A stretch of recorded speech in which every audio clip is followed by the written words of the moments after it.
kupata habari zetu kila siku, tafadhali bonyeza subscribe kisha alama ya kengele.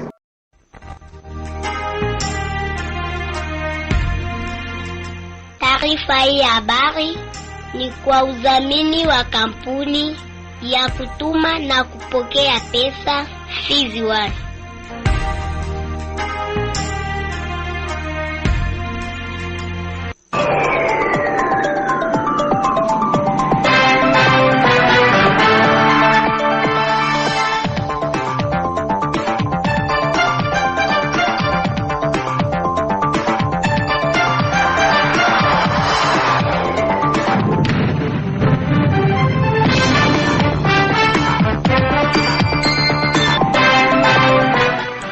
Ujambo msikilizaji wa Radio Kivu, matumaini yangu ni kwamba umwili wa afya na muda kama upo chonjo ya radio yako ili kuweza kusikiliza matangazo yetu. Muda mzuri umekujia kuweza kuletea uchambuzi wa habari zetu ambazo zinagubikwa na habari muhimu leo hii, ripoti za wenzetu toka kona mbalimbali, makala ya michezo na burudani, habari za kitaifa na zile za kimataifa. Mchambuzi wako wa siku ni mimi Baumesa Di François, na saidiwa mitamboni na Jean Makelele Kalajaden. Na kualika kuambatana nasi hadi tamati. Kwa niaba ya wenzangu wote ambao tutashirikiana nao, nasema karibu na tega sikio.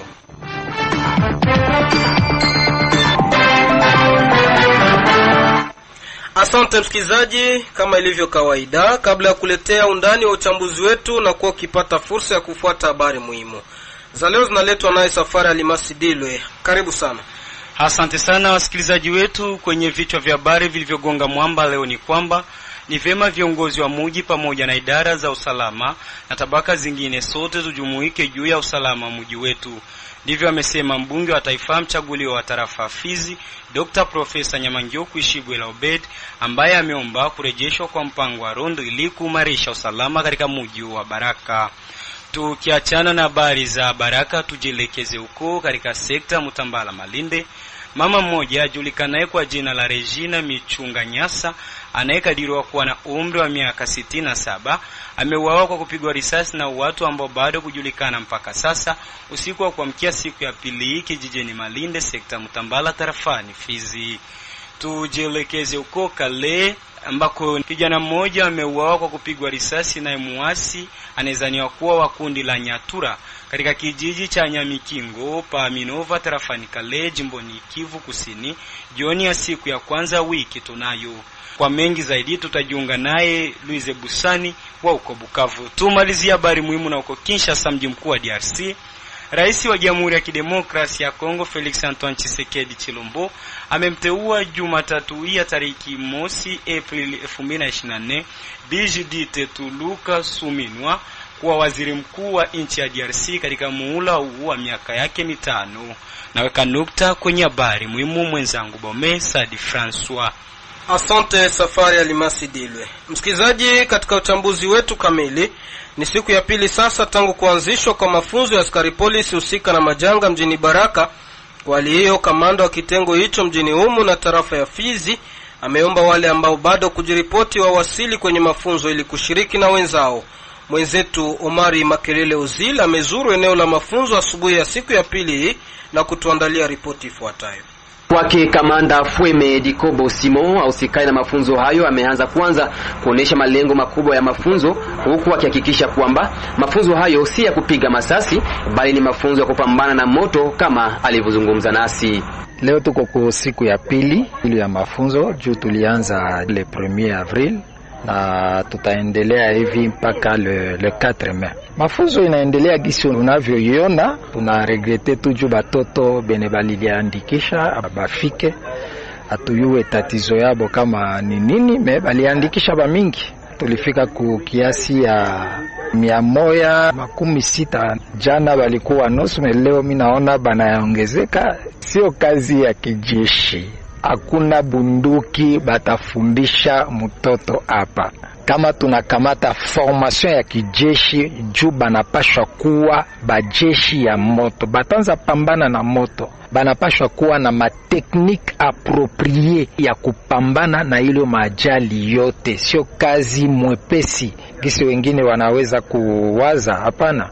Ni kazi iko ngumu, inalomba mtu afunze apate akili, ajue namna gani atatumika hiyo kazi. Ni kazi ya commandement. Gisi ni kazi ya commandement, inabidi bayue commandement, na kuyua commandement ifo banafunza hiyo commandement. Ni sawa sawa kijeshi tu, mais difference iko kule beko na bunduki ya moto ya pupu banapika masasi, mais sisi huku tuko na ile extincteur, banasema mukiswahili kizima moto. Ndio yene tuko nayo huku, na tutabafundisha kabla ya hii formation paramilitaire, batafunzwa ile formation ya namna gani kupambana na moto, kwa sababu banabaita bajeshi ya moto. Na kwa wale wanaoshiriki mafunzo hayo wamesema kuwa mafunzo hayo yanaendelea vyema, huku wakialika vijana wengine kwenda kujiandikisha kwenye kitengo hicho kuliko kuzurura mitaani bila kazi kama walivyoeleza. Mafunzo inaendelea mzuri sana, japokuwa kuko ma difference kidogo paske unajua kama kugeuza raia kuwa jeshi inalomba muda mrefu, ndio maana mtu anaweza jikuta kama kuko ugumu kidogo, lakini vitu vyote viko sawa, kuna shida. Ujumbe mimi naweza wapatia ni kusema ya kwanza tuwe kama jeunesse sana ya huko kwetu iko na ile akili ya kuneglige vitu, na ile haiko mzuri. Ukasikia opportunity inakuya, kitu ya kwanza unakuya kwanza uparticipe, uone kama ile opportunity inaweza kuwa namna gani. Nafata mafunzo ya police de santé. Ujumbe ndeni pana kubanamake wenzangu, mafunzo haiko hata nguvu paraporo na ile kwenda mnatembea tembea mumungini, mnaenda mnazurura ovyo, mnaenda mnafaa vitu visiowezekana, na kazi iko shauko ya kazi, hakuna kigumu, tunapambana tu. Banawake wenzetu wakuye tujifunze, mafunzo ni ya mzuri sana na ni ya muhimu.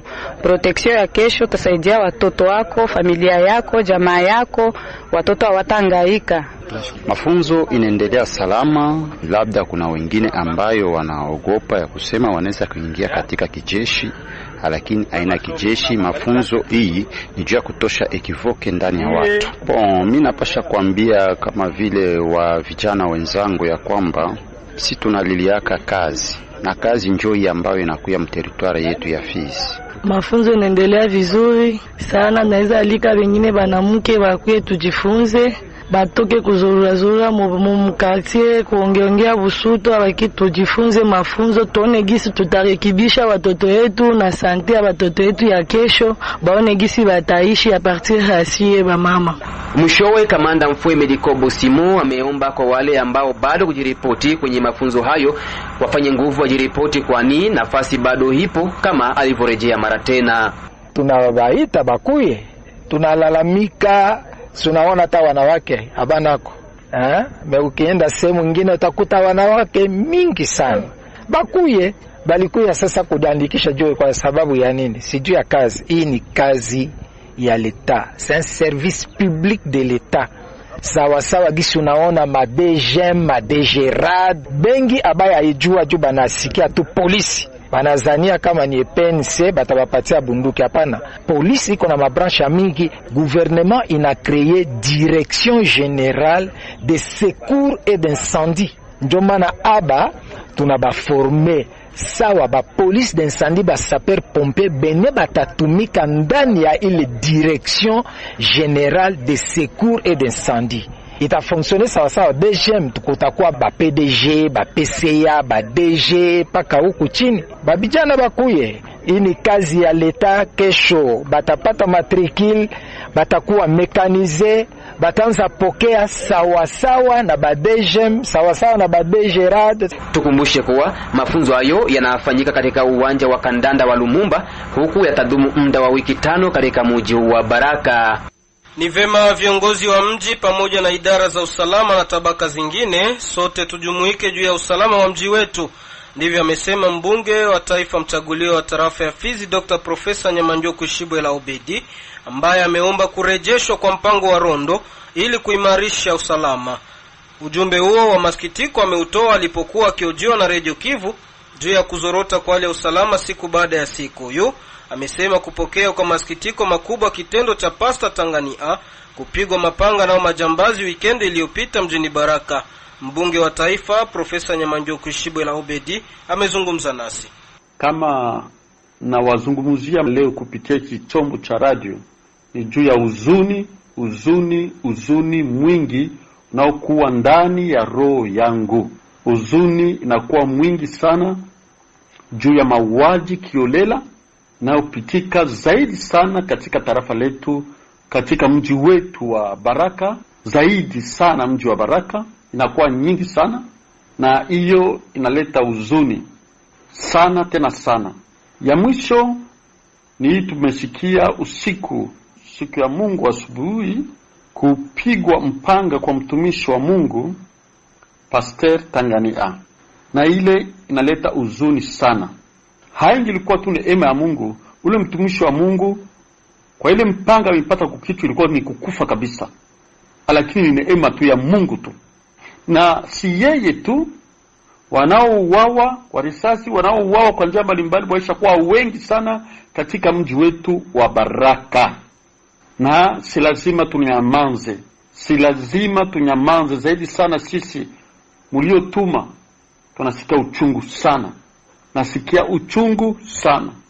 Ningeomba wakubwa wetu wa mji, meya wa mji, meya msaidizi adjoint wa mji, wakubwa wetu wa security, police, ANR, ndio pamoja na FARDC, tuikale chini pamoja na societe civile, tuikale chini, tutatue mzozo huo, tutatue shida hii.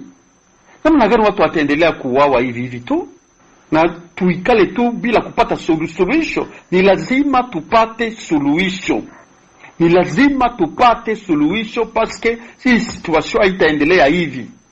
Baba meya wa mwingine, wakubwa wetu wa security, FARDC, police, ANR, pamoja na societe civile, tuikale chini tupate suluhisho. Mwishowe, mchaguliwa wa Fizi ameomba kwa uongozi wa mji kurejesha mpango wa rondo, kwani yaweza kuwa jibu juu ya shida la usalama mdogo ambao unaendelea kuripotiwa. Huyo hapa amerejea mara tena. Politika ya nyumba 10 imeisha. Sio politika ya nyumba 10 itaweza ikasaidie.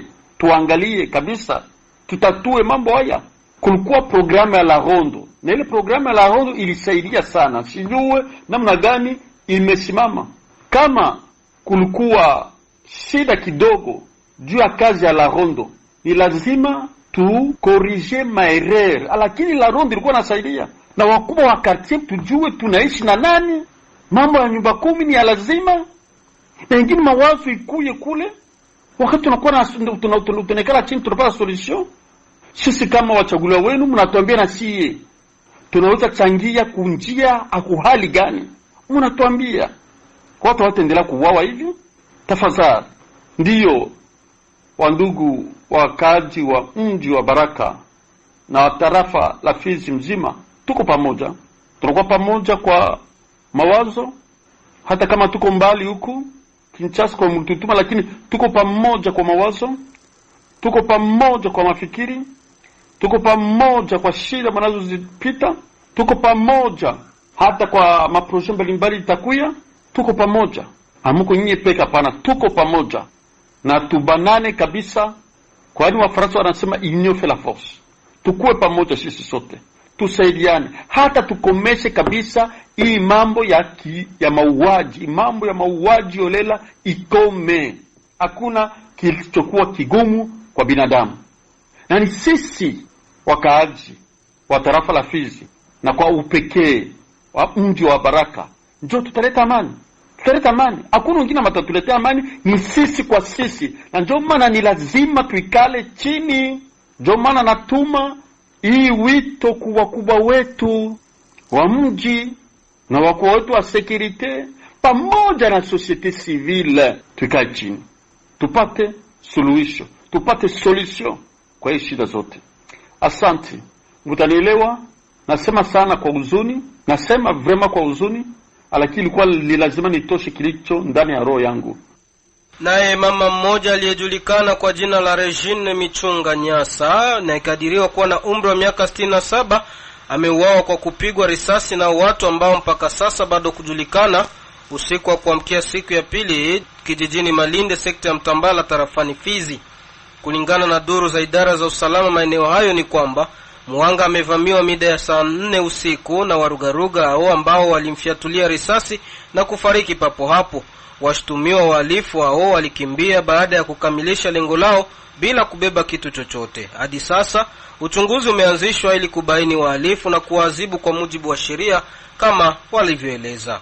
Tukani kweli mwanamke ilikuwa vere 22h ya busiku, mama alikuwa nje kwa nachamusha mai ya kunawa, akastukia masasi kamupika. Sasa tulikuya pale kwa sister, tukakuta maiti deja inalala pale. Hatukukamata hata mwarifu moya. Na sasa uchunguzi iko. Tuko tunamfilefile, pengine tunaweza tante kujua nini ama kukamata mtu fulani mpaka vya vile. Tatizo hasa ya kifo cha mwanamke huyo ni nini? Chanzo. Antuka chanzo ya mwanamke kufa hatuwezi jua. Juu deja alikuwa mama mwenye aisha kuwa mtroisieme age. Kwanza kumkanyumba moya ya bure, hana franka, hana nini. Msikilizaji, hivi sasa nampisha Sudi wa Sudi Valente kwa dondoo za michezo na burudani. Barabara kabisa mwenzangu Bomesa de François. Katika habari za michezo kwa siku ya leo ni kwamba michuano ya Intercity kwa upande wa wanawake ambayo ilikuwa inatarajiwa kupigwa siku ya pili ya wiki tunayo tariki 2 Aprili mwaka 2024 kwenye uwanja wa Maendeleo hazikupigwa kama kawaida. Hivyo ni kutokana na baadhi ya vilabu kutokuwasili kwenye uwanja wa Maendeleo. Kulikuwa mechi mbili ambazo zilikuwa kwenye programu ya kupigwa majira saa 7, Union de Filles dhidi ya FCF Kenya, na klabu ya FCF Kenya haikufika kwenye uwanja na kupelekea wenzio wa Union de Filles kuibuka na ushindi wa chini wa maboma 3-0. Hivyo hata mechi ya pili ambayo ilikuwa inatarajiwa kupigwa majira saa 10 kamili za jioni, klabu ya Osman Sanze Chenjaua nao pia walitoka na ushindi wa chini wa maboma 3-0 dhidi ya FCF Mboko Sport ambao hawakujiripoti pia uwanjani. Na mwisho ni kwamba kisha michuano ya Intercity kuweza kutamatika siku chache baadaye, hatimaye uongozi wa soka tarafani Fizi na moja wa Baraka FI umetoa orodha ya vilabu ambavyo vimetinga hatua ya ligi ya jimbo, ambako jumla ni vilabu 22 ambavyo vimejikatia tiketi ya kufuzu hatua hiyo ya ligi ya jimbo. Na timu hizo 22 zilizofuzu zinahitajika kununua vitambulisho haraka iwezekanavyo ili ziweze kulinda vema nafasi zao za kushiriki kwenye michuano ya ligi ya jimbo ambayo itaanza hivi karibuni kupigwa. Ndivyo amesema Bwana Salemo Santo wa Mwabi maarufu Magufuli, kiongozi wa soka tarafani Fizi na moja wa Baraka. Ndiyo, na mimi sasa vile sema ni championnat provincial, na kama championnat provincial haiko mu competence yangu tena. Nilipana rapport d'urgence Bukavu. Mwele rapport d'urgence ambayo nilipana Bukavu, president Katinga mwambia kama hii 4e equipe itakuwa exemptive mpaka hivi vitu vinagongana. Baseti pwe bako presque 4 equipe, ba wengine bacheza mamache mbili bako presque ingine kama 4 equipe, 8 equipe, na kila mtu anapenda akwe exempté. Ili kaleta shida. Njoo katuambia pana. Kama ni vile na kuaccorder 4 equipe unaongeza inakuwa 20. Donc pour que mpate 5 equipe itacheza pale bacheze ile place ya vile njoo alitabia. Après tirage au sort kesho na 11h. Tutamaliza tirage au sort na mtumia vile anapanga calendrier gisi vitakuwa. Donc tutakuwa na 10 poules. Donc 10 poules, kila equipe itacheza mwenzake aller retour. Kuna baki nyingine 10. Ile 10 inakuwa en phase de poule, celui qui watasema no X atacheza na A, B atacheza na C, ndio hizi itakuwa cool. Donc pale wakupigiwa wanatoka. Na baimaliza manani ya maformalite. Li pana leo mpaka usiku. Mais watu wote washuhudie hivi parce que napenda twende mclarite. Tusinde kwa zana msatu hivi ndio sitaki. Tatizo sio mimi, tatizo ni nyinyi. Ikiwa unahitaji kufahamu timu hizo ambazo ilipata tiketi ya kutinga hatua ya michuano ya ligi ya jimbo, unaweza kutufuata kunako mtandao wetu wa Facebook ukiandika Radio Kivu Michezo, kwani tayari habari zote hizo zimeshakuwa kwenye mtandao wetu. Naweka nukta kwenye habari za michezo mwenzangu Bomesa de François. Msikilizaji, ni kukumbushe kwamba unaendelea kutegea sikio uchambuzi wa habari zetu na ukujia kupitia studio za Radio ya Kijamii Kivu kwa 93.0 FM Baraka. Kampuni Fizi One Baraka, Mboko na Misisi ni rahisi kutuma na kupokea pesa cash pote ulimwenguni bila usumbufu. Kwenye habari za kitaifa, Rais wa Jamhuri ya Kidemokrasia ya Kongo Felix Antoine Tshisekedi Chilombo amemteua Jumatatu ya tarehe 1 Aprili 2024 Bi Judith Tuluka Suminwa kuwa waziri mkuu wa nchi ya DRC katika muhula huu wa miaka 5 yake mingine. Mwenzetu Safari Alimasi Dilwe anatujia na ripoti kamili hapa studioni. Jumatatu Aprili ya tariki mosi 2024, Judith Tuluka Suminwa ameandika historia kwa kuwa mwanamke wa kwanza kuchukua nafasi ya waziri mkuu nchini DRC. Alizaliwa mnamo Oktoba tariki 19, 1967 na asili yake ni kutoka mkoa wa Kongo ya Kati. Alijitofautisha na wanawake wenzake kutokana na taaluma ajabu ambayo alichagua kuifanya katika university huko Ubelgiji. Kulingana na wale waliokuwa karibu naye, alihitimu na shahada ya uzamili katika uchumi uliotumika, utaalamu katika usimamizi wa fedha kutoka katika chuo kikuu cha uchumi cha Mons nchini Ubelgiji. Alimaliza kozi yake ya diploma ya masomo ya ziada katika kazi katika nchi zinazoendelea. Kabla kujikita kwenye masuala ya kisiasa, Judith Tuluka Suminwa aliboresha ujuzi wake katika sekta ya benki na kuweka msingi wa kazi ambayo itakuwa ya kipekee. Kujitolea kwake kwa Umoja wa Mataifa, haswa kwa shirika la maendeleo la Umoja wa Mataifa UNDP, kama mtaalamu wa kitaifa katika mradi wa kusaidia jamii mashariki mwa nchi ya DRC, kuonyesha kujitolea kwake kwa maendeleo na utulivu. Kwa upande wa kisiasa, alikuwa katika wizara ya bajeti ambapo alifanya kazi ya kimkakati kabla ya kupandishwa cheo na kuwa naibu mratibu wa baraza la rais la kuangalia mikakati. Judith Tuluka Suminwa alijipambanua hasa alipoitwa kuongoza wizara ya mipango katika serikali ya Lukonde ya pili. Mnamo April tariki mosi 2024, kuteuliwa kwake kwa wadhifa wa waziri mkuu na Rais Felix Tshisekedi sio tu mafanikio ya taji ya kazi yake, lakini pia ni ishara kuu ya ukombozi wa wanawake nchini DRC.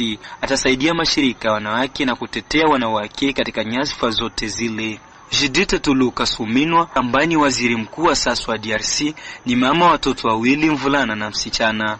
Judith Tuluka Suminwa ataleta mafanikio na ikiwa kama waziri mkuu ana maono mapya na matumaini ya siku za usoni.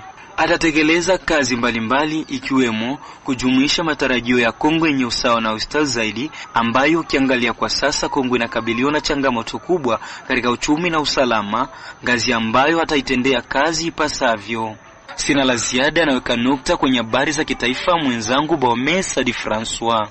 Huko Uvira, mbadilisha pesa mmoja Ima Changer ameponea chupuchupu katika shambulizi la kuviziwa lililoendeshwa nao majambazi waliokuwa wamemiliki silaha na ambao bado kujulikana katika manispa ya Kavimvira mjini Uvira Jumatatu ya wiki tunayo. Kwa jambo hilo, leader wa mkoa wa Kivu Kusini Andre Biadunia ameomba kwa vyombo vya usalama kuongeza nguvu juu ya ulinzi wa raia na mali yake.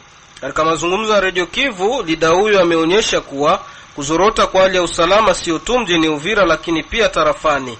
Huyo ameonyesha kwanza ni yapi yaliyotokea kwenye kijiji cha Ruito, sultani wa Runingu, tarafani Uvira. Inakuwa kama ni sijui niseme ni terorisme kwa sababu hali ambayo inapatikana Uvira, iwe mjini kati hapa iwe kwenye tarafa la Uvira, ni hali mbaya sana.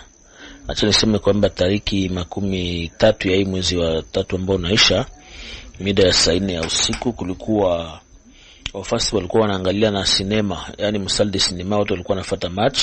Kukajitokeza kiana mmoja naye anakia kufuata match pale na kiana bunduki Anthony Civil na kiana fuata bunduki nani match pale. Mwenyewe alikuwa analomba pesa kwa mlango, akasema hawezi ingia. Bwana akasema ndaingia kwa nguvu. Mwaile kukataa bwana akapiga masasi msalde sinema, ukakufa watu wawili na wengine wawili wakajeruhiwa, na akakimbia na silaha yake, na mpaka sasa tujua wapi aliko. Lakini sisi kama waacteurs sociopolitique tumepata nimero yake, tukaigabula marezo sosio. Ndio maana mwenye tamuona tu atusaidie kumkamata na mrudishe kwenye vyombo vya usalama na ujasusi ili wamshughulikie, afanye kazi afanyiwe kazi na serikali na sheria ya Kongo. Lakini pia leo tariki 1 mwezi wa 4 mkatika Kombe mkomini ya Mulongwe, kuna kijana ambaye ni mvunja pesa, yani changer de monnaie, alikuwa anatoka kwenye kazi anaenda nyumbani kwake. Wakati anataka kufika kwenye upango, kumbe kuna watu wawili walikuja na moto, wanakuja wanamfuata, wakamsimamisha pale na wakamnyang'anya pesa zote ambazo alikuwa nazo. Na mbele waende walipiga masasi mengi juu na wakaondoka, wakaenda kwa sababu walikuwa kwenye moto. Hiyo hali inaleta deja utata mwingine, inaleta uoga. Hatujui siku ni ya nani, kesho itakuwa ya nani. Ndio maana tungeomba vraiment service ya security na population congolaise tusaidiane ili tumetre fin kwa hii insecurity, kwa sababu mwingine haiwezi kuendelea na tuko ma insecurity kama na hizi. Donc pole sana kwa nini nimefika bibali kufa na wengine manyanganywa, mais hii inapaswa kuisha parce que ça devient trop. Huko Kale kijana mmoja ameuawa kwa kupigwa risasi na muasi anaezaniwa kuwa kundi la Nyatura katika kijiji cha Nyamikingo Paminova tarafani Kale jioni ya siku ya kwanza ya wiki tunayo. Radio Kivu Bukavu tunajiunga naye mwanaripota wetu Louise Busane Lisien kwa kuangazia mengi. James Musanganya, kiongozi wa Federation ya shirika la rahia tarafani Kale, anayetutolea habari hii, ataja kwamba mhanga alifariki kwenye hospitali mahali alipelekwa kwa kupewa matibabu. Huyu anahuzunishwa kuona kwamba wakaaji wa sehemu hizo za jimbo la Kivu Kusini wanapitia kipindi kigumu sana kutokana na vita inayoshurutishwa kwa rahia nao wahuni, pia kundi mbalimbali zenye kumiliki silaha. Anaomba aliyehusika na mauaji hii aweze kushikwa na kujibu mbele ya sheria. James Musanganya alisema kuna mtu mmoja ambaye ameweza kuuawa kwa risasi hapo Nyamikingo mjini Minova hii siku ya kwanza tariki 1 mwezi wa 4 mwaka 2024 majira ya saa 12 za jioni na watu wanaozaniwa kuwa ni wa resistance Nyatura ambao wanakuwa mahali hapo. Tumaini Kalamu, hilo ndilo jina lake, wa umri karibuni miaka 25, aliweza kujeruhiwa kwenye mabega yote mbili na akapelekwa kwenye hospitali ambako amefariki hapo hapo. Muda huu ambao raia wa mtaa Masisi hata ule wa Kalehe wanakuwa katika hofu ya vita ambavyo vimeweza kujitokeza na wahuni wa RDF na M23, ni kwamba tunasikia kila jioni masasi inalialia ndani ya vijiji mbalimbali, na hii kwa kuweza kutisha tu raia. Tukumbushe kuna kuwa position ambayo imeweza kukua installed hapo Kirwa, ambayo wanalipisha, hata wanakuwa na bariere yenye kulipisha wakaaji mali zao. Hata watu ambao wanaishi mahali hapo wanalipa kila leo, na hao wa Nyatura au wazalendo wanakuwa wakitrakase population kwa kuwalipisha vitu vingi, mimea kukata ovyo ovyo, na inaleta hofu. Nikiripoti toka mjini Bukavu, Louise Busane Lisiene kwa niaba ya Radio Kivu Baraka. Nao watu wawili mkiwemo askari jeshi mmoja wa taifa FARDC na mwendesha pikipiki kujeruhiwa vikali. Hayo ndio matokeo ya ajali iliyoripotiwa usiku wa kucha Jumanne ya tarehe 2 Aprili 2024 ndani ya tarafa ya Kongolo jimboni Tanganyika. Ili kujua ni katika mazingira gani tukio hilo mbaya limeripotiwa, tunajiunga na maripota wetu Shaban bin Ibrahim wa Kongolo kwa ripoti kamili. Ajali imejitokeza usiku wa saa 5 ni katika maeneo ya Karta Mankoto pembeni ya kanisa la Kikatoliki, fasi ambapo ajali inaenda kujitokeza ya uendeshaji pikipiki 3 wenye walikuwa wanatokea Samba wakija na mizigo yao ikiwa mwenye mchele. Katika maeneo haya askari jeshi walikuwa wanaendesha kazi yao ya kufanya doria, walitaka kuwasimamisha uendeshaji pikipiki hawa. Duru yetu uhakikisha usema ya kwamba uendeshaji pikipiki hawakutaka kusimama. Mwendo wa kasi ilikuja kupelekea kumbeba na askari jeshi mwenyewe, wote wakenda kujitandika nafasi moja. Wakati huu tunazungumza, mwendeshaji pikipiki mguu ni wenye kuvunjika na askari jeshi alikuwa amepata majeraha kwenye kuwa mguu wake. Ushuhuda kunako leni ya simu. Motara alikuwa anakuwa mbio, soda akamurukia mshingo, bakaanguka, motara akavunjika mkulu. Soda alipata tu kilonda kidogo kumkulu kidogo. Motara ndio alivunjika mkulu na hivyo kwa hospitali general. Kanisa Katolika hapa Mankoto pa. Unaona tu ile play ni mbachangara tu, motara anakuwa mbio. Matunzo iko naendelea mzuri, sofuke nani chenyewe ya ule soda kufungwa mukame asiyarepondre kwanza hivi kumakuta wenyewe. Ingari ni familia ya ule motari ndio na panda ashari ya motari mwenyewe. Ilikuwa ma 23h, ma motari 3 ba mwetu walikuwa wanakula kutoka Samba la mamichele yao. Nikiripoti kutoka Kongolo jimboni Tanganyika, nimeitwa Shaban bin Ibrahim kwa niaba ya Radio Kivu Baraka. Ni kupitia ripoti yake Shaban bin Ibrahim kutoka Kongolo ndipo natamatisha uchambuzi wa habari zetu siku ya leo. Shukrani kwako msikilizaji ulinitegea sikio. Shukrani kwake Jama Kelele Kalajaden alinisaidia kwenye ufundi wa mitambo, bila kusahau wenzangu wariri waliofanikisha uchambuzi huu kufikia bila tatizo. Jina langu Baumesa di François, mchambuzi wako wa siku, na kuaga nikisema endelea kufuatilia matangazo yetu hadi tamati. Bye bye.